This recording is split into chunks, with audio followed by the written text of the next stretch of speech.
Wow, I can't wait for your book to come out. And then of course I saw that you and Justin had posted on Instagram about several people that I know have gotten their posters on the Muni line in San Francisco in the kiosk for the buses. Tell me a little bit more about this. I love this art. It's amazing art and tells a little bit about the history of Black people in San Francisco, I take it.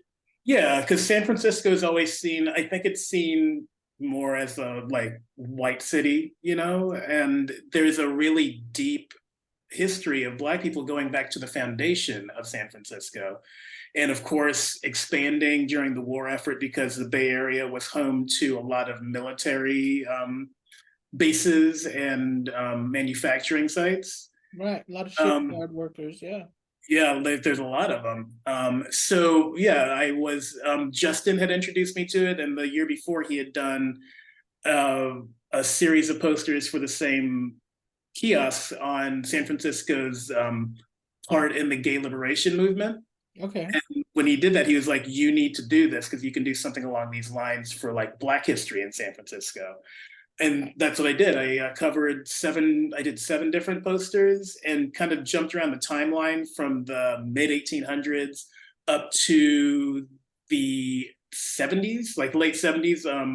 Sylvester, like one of the, just when I was drawing their page, I was listening to You Make Me Feel Mighty Real about 5,000 times. Classic. I cannot, you cannot play that song enough. It's just amazing.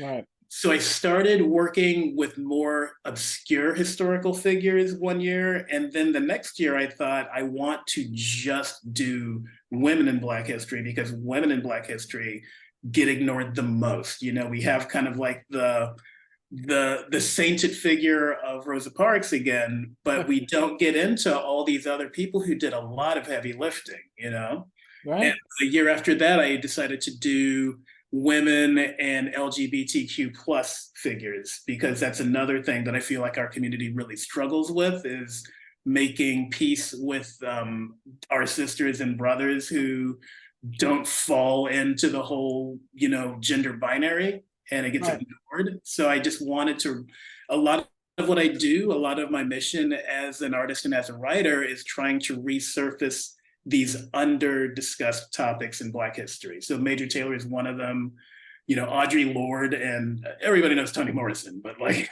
Right. she's Right. still awesome. So I wanted to draw her. And it's like I said, so funny. I drew Nichelle Nichols as well, and then Octavia Butler too. So we are kind of on the same wavelength about who we kind of It's it's honor. the And it's the blurred thing. yeah.